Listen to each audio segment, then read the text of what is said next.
Les Comores ont célébré mercredi 24 décembre 2025 la journée internationale de lutte contre la corruption à travers une cérémonie officielle placée sous le thème «Unis avec la jeunesse contre la corruption, former l'intégrité de demain». L'événement a mis en lumière le rôle central de l'éducation et de l'engagement des jeunes dans la construction d'un État de droit solide. Le président Azali Assoumani a rappelé que la corruption constitue une menace réelle pour le développement accéléré du pays en affaiblissant les institutions, détournant les ressources publiques et minant la confiance entre l'État et les citoyens. Face à ce défi, notre pays a fait un choix clair et assumé, celui de bâtir un cadre institutionnel, juridique et crédible pour prévenir, combattre et sanctionner la corruption, car là où elle prospère, malheureusement, l'espoir recule.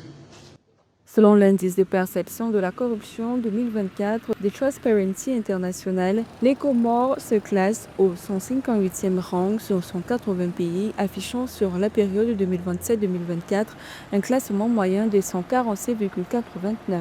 Ce constat préoccupant a conduit le chef de l'État à appeler à la mobilisation de l'ensemble des composantes de la société pour lutter durablement contre ce fléau qui creuse les inégalités et fragilise le développement national.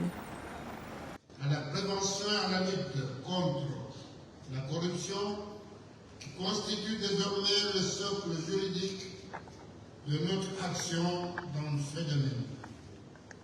Dans son preuve, la Chambre anticorruption a été installée et rendue opérationnelle au sein de la Cour suprême.